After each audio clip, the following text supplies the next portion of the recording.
a través de la radio. Fue nuestra columnista conectada. Gabriela, buenas noches, ¿cómo va? ¿Cómo va? Ahí está, ¿todo bien? Bien, ¿ustedes? Todo tranquilo, por suerte acá intentamos poner un monitor para que yo te pueda ver y no lo pudimos conectar. La semana que viene prometo que lo vamos a tener. No importa, lo importante es escucharme por ahora, así Está muy que bien. Muy bien. está salvado. Bueno, ¿cómo andas? ¿Todo bien la semana? Bien, bien, pegajosa, como Sí. decían recién. ¿Viste cuando está sentado con un short en silla plástica? Yo tengo como siempre esa sensación, que te queda la pielcita. Sí, hubo días así. Parece que acá recomiendan poner un trapo abajo en la silla de plástico, si tienen razón. Después lo pasas en el piso y claro, el mismo. No hace falta un balde con agua, es el trapo. Y se viene. A veces el de la cocina. Claro. ¿Cómo? El de la cocina. Ah, también, obvio, el mismo, usalo, sí, lo mismo. O sea, yo, por ejemplo, esas cuentas de Twitter, bromatología, no sé qué cosa, no se puede hacer nada ahora, parece. Ahora es todo la generación isoform. Todo, perdón por el chivo. La generación 99,9% de bacterias detectadas. Escúchame, ¿cómo lleva el ser humano a esta época? Diciendo, escúchame. ¿Y que preparaste tu columna sobre qué en el día de hoy? En el día de hoy, tal como lo prometido, dado que lo prometido es deuda. Muy bien, me gusta. La semana pasada les había propuesto comentar sobre dos autoras, mujeres africanas, una de ellas más conocida, la otra un poco menos conocida, porque de hecho tiene menos producción, y comentar algunos libros de ellas a propósito de esta idea de que vinieron hablando en el programa pasado, y si es posible también leer la historia africana a partir de la literatura y de específicamente autoras mujeres africanas, es decir, que incluyen dentro de la historia africana la historia también de lo que son los patriarcados o el patriarcado de manera transversal en el mundo, ¿no? Entonces, en ese tren, cosas que he leído últimamente y cosas que había leído ya hace un poco más de tiempo, están dos autoras. Una de ellas es Chimamanda Ngozi Adichie, o Adichie, que es una autora muy conocida, de la cual incluso van a poder ver varias charlas TED en la web que están disponibles, que son en realidad ensayos, ¿sí? Después se volcaron como ensayos escritos, así que también pueden buscarla por su página. O sea, es una autora que ya tiene un nivel de renombre y de reconocimiento bastante más notable que Ya Gyasi, que es la segunda autora de las que les voy a hablar, cuya producción es un poco más reciente, ¿sí? La primera, Chimamanda, es nigeriana, nació en el 77. Ella nació en una familia Igbo, que es uno de los pueblos, digamos, mayoritarios de Nigeria. Por supuesto, habla Igbo, pero también habla inglés, porque Nigeria se escolarizaba en inglés. Y además, ella particularmente nace en la ciudad de Nsukka, en donde está la Universidad de Nigeria. Los padres de ella, además, son los dos universitarios. Su madre, de hecho, fue una de las, marcó una línea entre las mujeres de la universidad, porque fue la primera en ocupar la jefatura administrativa de la universidad. Su padre también era docente universitario, pero ya la madre, evidentemente, tenía una impronta fuerte. O sea, de hecho, esa crianza me imagino que también es bastante notable en el sentido de su formación en el feminismo, también a partir de esa crianza, ¿no? Ella imagino, perdón, en países como Nigeria debe ser una persona más privilegiada, poder estudiar en la universidad, ser hija de docentes, me imagino. En principio, de hecho, creo que en cualquier país uno es privilegiado, digamos, ¿no? Donde tenemos universidad pública como acá, es bastante... Totalmente, a eso iba, digamos. Sí. Hay algunos, nosotros somos, de hecho, en ese sentido, no me quiero ir mucho, pero eso es un tema apasionante, somos una excepción en ese sentido, ¿no? O sea, hay países del primer mundo en donde justamente sigue siendo, o sea, hay países del primer mundo donde incluso ese privilegio es mucho más marcado. Claro. La distancia entre las personas que pueden acceder a la educación superior y las que no pueden es mucho mayor, incluso que en algunos otros países en los que podemos decir, quizá, digamos, prejuiciosamente, que es más un privilegio. En este sentido, creo que en el mundo, en este momento, con honrosas excepciones, la educación universitaria está siendo un privilegio. Bueno, pero perdón, el desliz, volvamos a Chimamanda Adichie. Sí. Volvamos. Una de las primeras cosas que quería mencionar es en uno de sus textos donde justamente lo que hace, el texto se titula Los peligros de un único relato.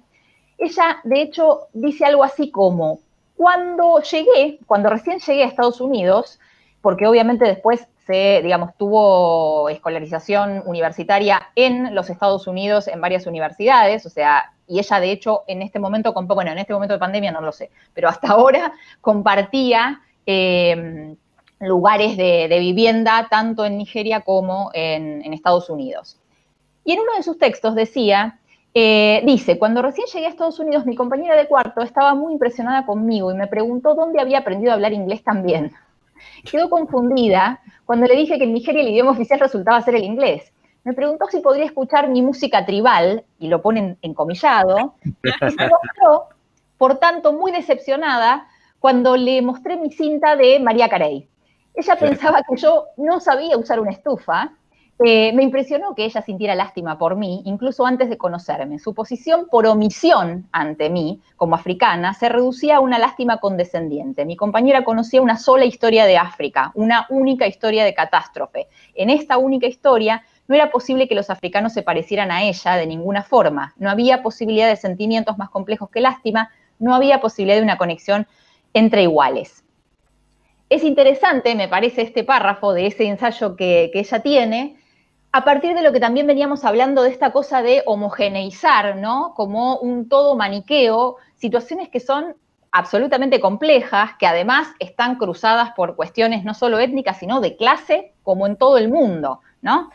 Y una de esas cosas también voy a retomar cuando les comente uno de los libros de Chimamanda que se llama Medio Sol Amarillo, donde los protagonistas, digamos, la protagonista y su hermana, pertenecen a una familia de clase alta Igbo, con mucho dinero, muy poderosos dentro de Nigeria, por lo cual rompe un poco esta idea de en Nigeria son todos pobres y en África son todos pobres y están todos, digamos, muriéndose de hambre, ¿no? Esa es una de las primeras cosas que me parece que se empiezan a desarmar cuando una lee este tipo de relatos.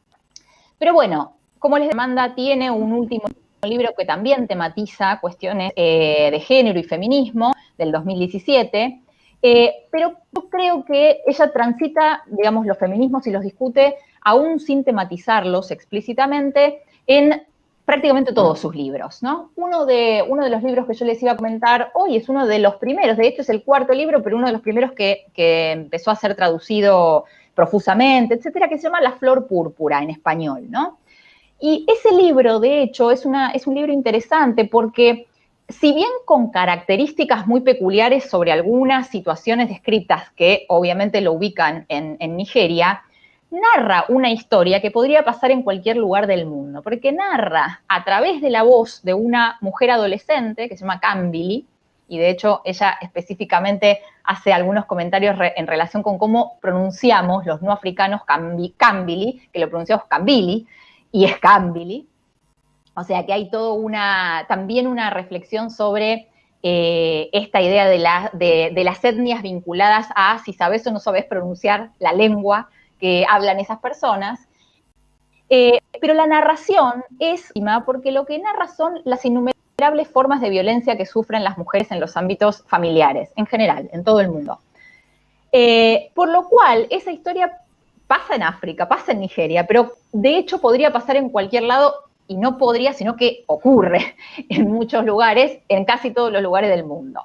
Y es muy interesante porque es una voz muy tierna, la de esa protagonista adolescente del relato, narrando cosas feroces y atroces, desde castigos físicos hasta, lo que a mí me parece más interesante, formas muy sutiles de violencia emocional y simbólica que se despliegan y que de hecho logran de alguna manera moldear los afectos de las víctimas o de las personas que están siendo de alguna manera sojuzgadas por esas violencias.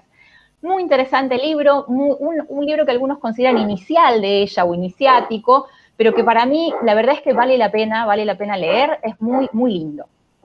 En el otro libro que yo les iba a comentar, ahí ya Chimamanda se mete sobre la historia, sobre la política y sobre específicamente la historia de la guerra, lo que se conoció como la Guerra Civil de Nigeria o la Guerra de Biafra, que ocurrió entre los años 1967 y 1970, de lo cual la verdad es que sabemos muy poco.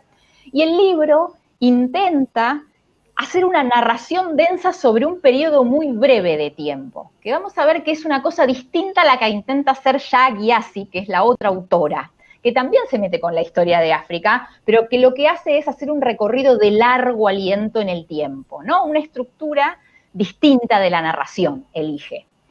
En ese libro se narra desde desde una perspectiva de básicamente dos mujeres hermanas, la protagonista, Olana, y su hermana, que pertenecen, como les había comentado antes, a una familia Igbo pudiente, muy rica. La guerra de Biafra que involucró los pueblos, digamos, Hausa, Fulani, Yoruba e Igbo en Nigeria. O sea, en Nigeria hay también una heterogeneidad étnica que de alguna manera se vio reflejada en ese conflicto bélico, que por supuesto tuvo la participación menos explícita en las historias oficiales de actores externos, por ejemplo, europeos, ¿no? Claro. Como sabemos que ocurre en casi todas las guerras, qué raro, de los países periféricos. Biafra en su momento fue muy famosa esa guerra, principalmente por los niños, esos que se veían desnutridos pero con panza. Exactamente. Entonces, se hablaba mucho y quedó esa imagen de los niños de Biafra desnutridos pero con panza. Exactamente. El medio sol amarillo, de hecho, es lo que, digamos, era el símbolo de la bandera biafrana. Biafra, como estado reconocido, duró muy poquito, porque además fue reconocido por muy pocos estados, si no tengo mal el dato, 5. Entonces, logró, digamos, no lograron generar esa libertad y esa independencia que pretendía parte del pueblo que pertenecía a Nigeria y que luchó en esa guerra. Uh-huh. Efectivamente la conocemos por la hambruna espectacular que generó, y algunos efectivamente sostienen, le podríamos preguntar a algunos historiadores si coinciden con esto, que esa guerra fue de alguna manera una marca definitoria para la historia posterior nigeriana, ¿no? O sea, como fue una herida que todavía no es posible de saldar. La narración en este libro, que menciono nuevamente, se llama Medio Sol Amarillo, se presenta, la verdad es que un lenguaje poético notable, a la vez que narra eventos crudísimos y efectos emocionales y culturales, no solo físicos, de esa falta de comida sostenida durante mucho tiempo. De hecho, es un tema, es un gran tema de la última parte del libro, que está dividida en varias partes, a propósito de los segmentos de tiempo. Okay. Pero la narración, cosa que a mí me parece bastante interesante, no está nada romantizada en términos de esta idea de las guerras, de algún modo, digamos, las guerras por el bien, las guerras por algo bueno. Los personajes nunca son maniqueos. Eso es una cosa muy interesante para justamente tratar esta idea de África homogénea, los africanos son de tal manera, ¿no? O sea, no tiene personajes maniqueos, incluso no tiene todos personajes negros, porque esta idea de que en África no viven blancos, en los países africanos no viven, ¿no? También medio deconstruida a partir de esto. Varones, mujeres, negros, blancos, no responden a estereotipos. Complejidad, ¿no?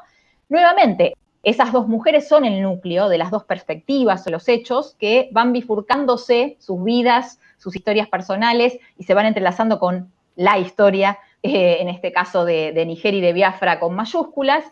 Entonces, lo que muestra es que no hay una perspectiva lineal nunca, ni una perspectiva étnica lineal, ni una perspectiva de clase lineal, ni una perspectiva de género o de géneros lineal, ¿no? Esto me parece que hace también al espesor del libro. Una de las últimas cosas que quería mencionar de este libro, y ya pasamos a la otra autora, es que en el libro hay personajes que escriben y que van, digamos, comentando qué están pensando escribir y sobre todo problematizando cómo escribir sobre Nigeria, qué escribir sobre Nigeria y para quién escribirlo, ¿no? Esta idea de a quién le queremos hablar, qué queremos contar sobre esto que estamos viviendo. Uno de esos personajes, de hecho, es un inglés blanco, o sea que hay una complejidad en ese sentido, ¿no? De si es una voz autorizada para hablar de esos temas y para contar esa historia o no. Pero un detalle, que parece detalle, pero a mí me parece fundamental, es que el título de la novela que termina quedando se llama El mundo guardó silencio cuando morimos. El título de la novela dentro de la ficción es tan potente como la novela misma. O sea, es muy impresionante ese título, para mi gusto, para representar esta idea de qué ocurrió con esa guerra y cómo la vio el mundo, ¿no? Estos son los dos libros entonces que recomendabas de la Chimamanda Ngozi Adichie. Exactamente, que dijiste que era Medio Sol Amarillo, y el otro que ¿cuál es? La Flor Púrpura. La Flor Púrpura y Medio Sol Amarillo.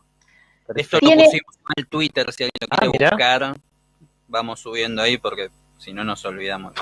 Yo me olvidé. Genial. Tiene otros dos interesantes.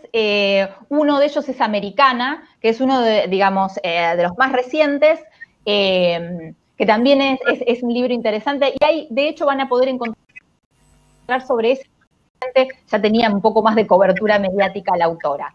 Claro. Pero esos dos particularmente me parece que están bien para empezar a introducirse a leerla a ella. ¿Y la otra autora que planteabas, cuál era? No te llegué a entender el nombre. Es Ya, se escribe Y-A-A, Gyasi, sí. G-Y-A-S-I, y latina.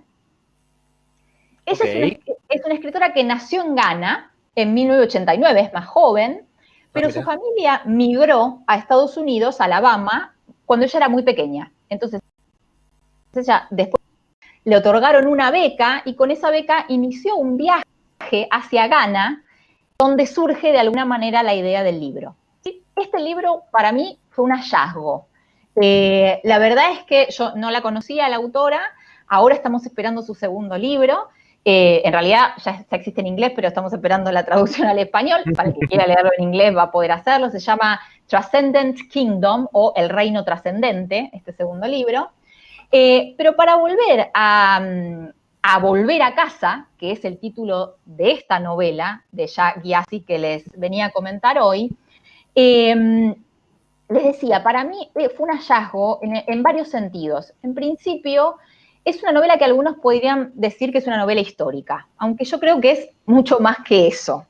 Porque sobre todo es una novela histórica, pero que construye esa historia con mayúsculas a través de una red de historias personales, de personas. Y la estructura, ¿sí?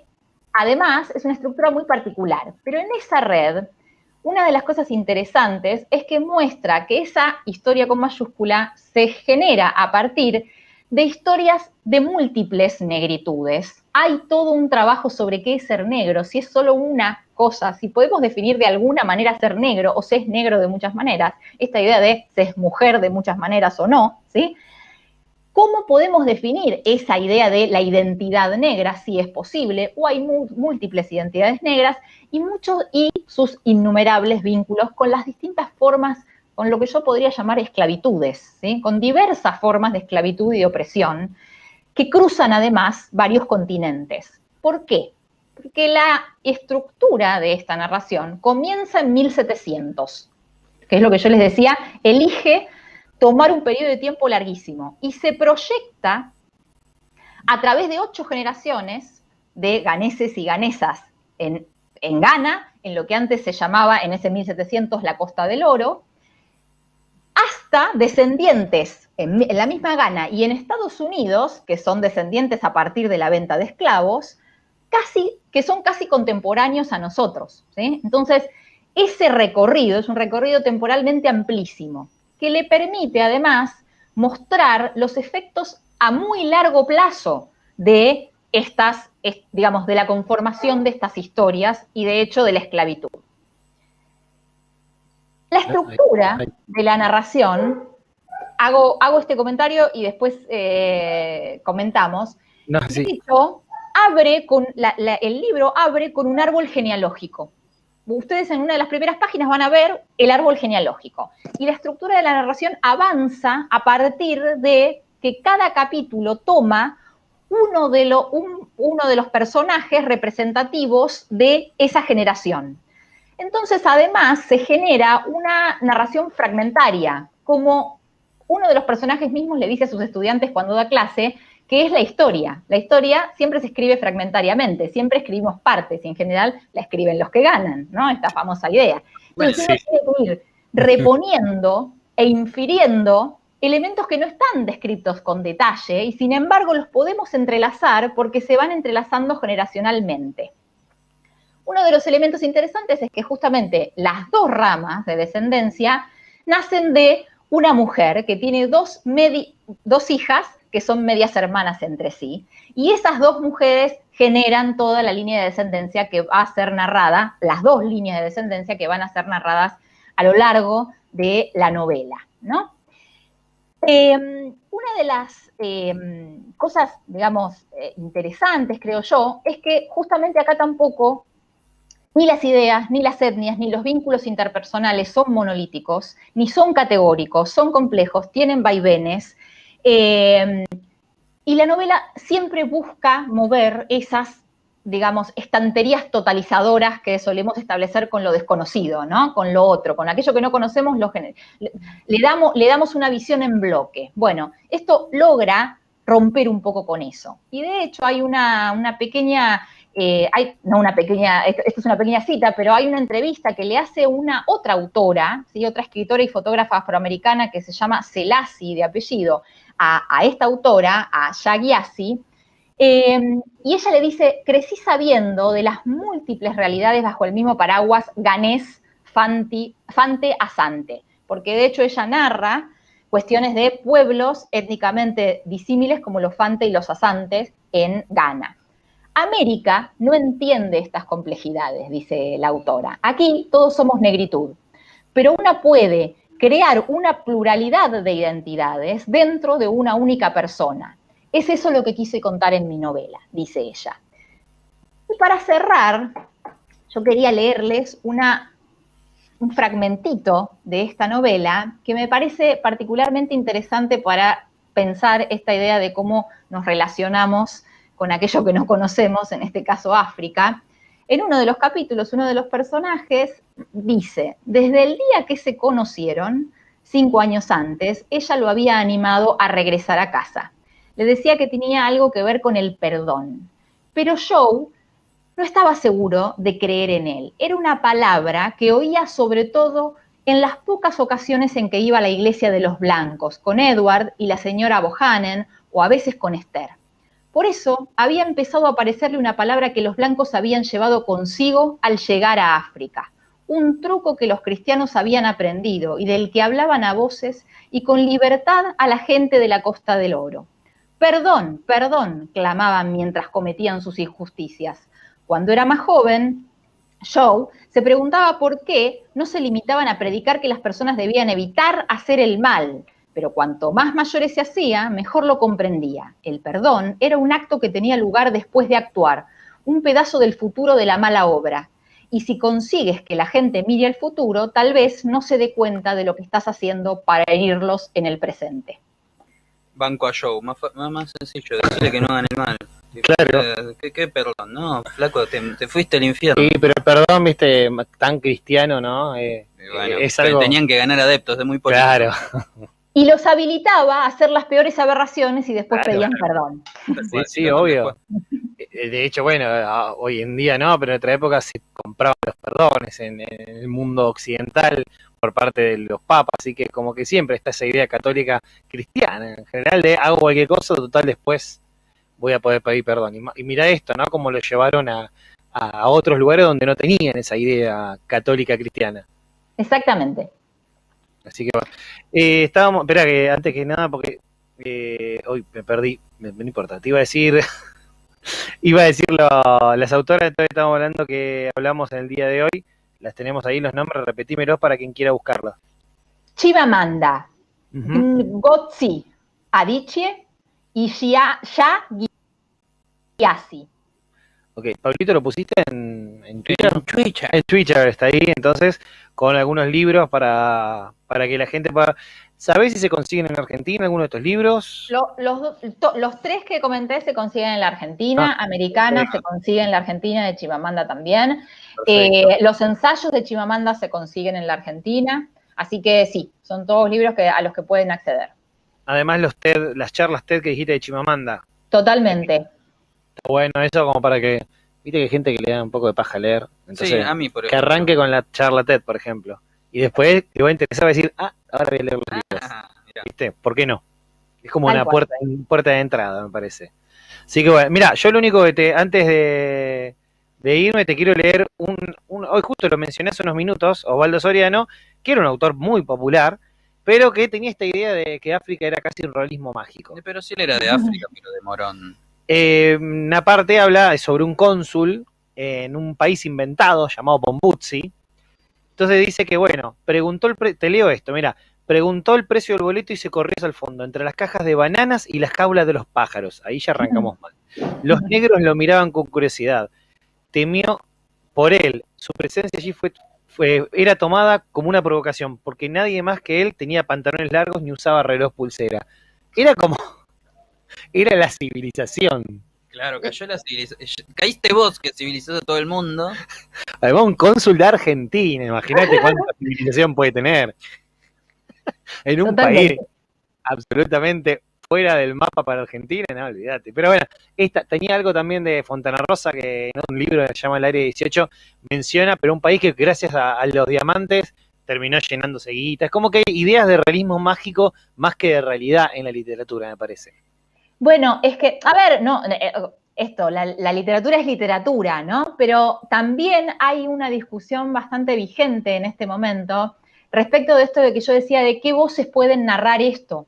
¿Están habilitadas aquellas voces que no tienen experiencias vitales sobre esos eventos y sobre esas culturas a narrar esta idea, este macro de relaciones entre personas, ¿no? Esta idea de, a ver, ¿puedo yo hablar por una identidad que no tengo, sobre la que no me autopercibo de esa manera, sobre la que no conozco mucho? En general, uno tiende a estereotipar esas otredades que no vive, que no conoce, que no experimentó. Entonces, muchas veces ocurre esto.